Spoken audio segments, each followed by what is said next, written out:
ಓಂ ಶಾಂತಿ. ಹಿಂದಿನ ಸಂಚಿಕೆಯಲ್ಲಿ ದೇವರು ನಮ್ಮಂತೆ ಮನುಷ್ಯ ಜನ್ಮ ಪಡೆಯುತ್ತಾನೆಯೇ ಅನ್ನೋದನ್ನ ತಿಳ್ಕೊಂಡಿದ್ವಿ. ಹಾಗಾದ್ರೆ ಇವತ್ತು ನಮ್ಮೆಲ್ಲರ ಮನಸ್ಸಲ್ಲಿರೋ ಒಂದು ಪ್ರಶ್ನೆಗೆ ಉತ್ತರ ಹುಡ್ಕೋಣ. ಅದೇನಪ್ಪ ಅಂದ್ರೆ, ಈ ಪಂಚಭೂತಗಳು ಅಂದ್ರೆ ಭೂಮಿ, ನೀರು, ಗಾಳಿ, ಆಕಾಶ ಮತ್ತು ಬೆಳಕು ಇವೇನೇ ದೇವ್ರಂತ? ಬನ್ನಿ ಇದ್ರ ಬಗ್ಗೆ ಸ್ವಲ್ಪ ಆಳವಾಡಿ ಯೋಚನೆ ಮಾಡೋಣ. ಸರಿ, ಹಾಗಾದ್ರೆ ಮೊದಲು ನಾವು ಅರ್ಥ ಮಾಡ್ಕೊಳ್ಬೇಕಾಗಿರೋದೇನಂದ್ರೆ, ಈ ಪಂಚಭೂತಗಳು ಅಂದ್ರೆ ಏನು, ಅದಕ್ಕೆ ಯಾಕೆ ಅಷ್ಟೊಂದು ಪೂಜನೀಯ ಭಾವನೆ ಇದೆ, ಅದನ್ನ ನೋಡೋಣ. ನೋಡಿ, ಈ 5 ತತ್ವಗಳನ್ನೇ ಒಟ್ಟಾಗಿ ಪ್ರಕೃತಿ ಅಂತ ಕರೆಯೋದು. ಯಾವುವು ಅಂದ್ರೆ ಭೂಮಿ, ನೀರು, ಗಾಳಿ, ಆಕಾಶ ಮತ್ತು ಬೆಳಕು ಅಲ್ವಾ? ಇವುಗಳೇ ನಮ್ಮ ಅಸ್ತಿತ್ವದ ಮೂಲಾಧಾರ ಅಂತ ಹೇಳ್ಬೋದು. ನಿಜ ಹೇಳ್ಬೇಕಂದ್ರೆ, ಇವುಗಳಿಲ್ಲದೆ ನಮ್ಮ ಜೀವನವನ್ನ ಊಹಿಸ್ಕೊಳ್ಳೋಕಾದ್ರೂ ಸಾಧ್ಯನಾ? ಖಂಡಿತ ಇಲ್ಲ.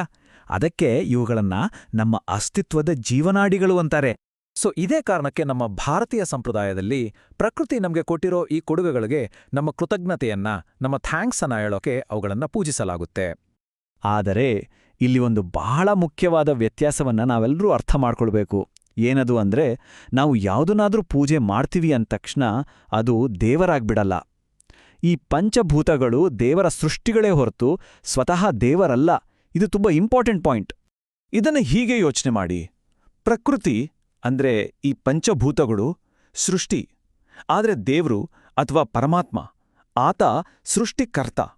ಸೃಷ್ಟಿ ಬೇರೆ, ಸೃಷ್ಟಿಕರ್ತನೇ ಬೇರೆ. ಇವೆರಡೂ ಒಂದಾಗೋಕ್ ಸಾಧ್ಯವೇ ಇಲ್ಲ ಅಲ್ವಾ?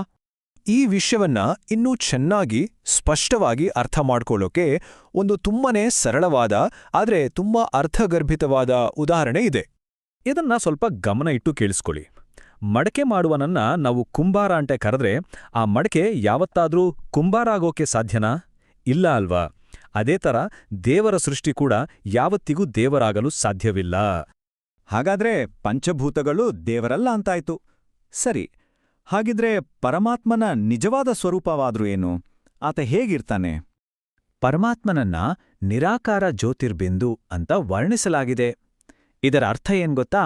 ಅಂದ್ರೆ ಆತನಿಗೆ ಯಾವುದೇ ಭೌತಿಕ ಆಕಾರ ಇಲ್ಲ. ಆತ ಒಂದು ಪ್ರಕಾಶದ ಬಿಂದು, ಒಂದು ಚೈತನ್ಯ ಶಕ್ತಿಯ ಸ್ವರೂಪ. ಅಂದ್ರೆ ಇಲ್ಲಿ ನಾವು ತಿಳ್ಕೊಳ್ಬೇಕಾದ ಅತಿ ಮುಖ್ಯವಾದ ವಿಷಯ ಏನಂದ್ರೆ, ಸೃಷ್ಟಿಕರ್ತನಾದ ಪರಮಾತ್ಮ ಈ ಪಂಚಭೂತಗಳ ತರಹ ಒಂದು ಭೌತಿಕ ವಸ್ತು ಅಲ್ಲವೇ ಅಲ್ಲ. ಆತ ಈ ಭೌತಿಕ ಜಗತ್ತನ್ನ ಮೀರಿದ ಒಂದು ಶಕ್ತಿ. ಮುಂದಿನ ಸಂಚಿಕೆಯಲ್ಲಿ ದೇವರು ಹಣೆಯ ಬರಹ ಬರೆಯುತ್ತಾನೆಯಾ ಅನ್ನೋದನ್ನ ತಿಳ್ಕೊಳ್ಳೋಣ. ಓಂ ಶಾಂತಿ.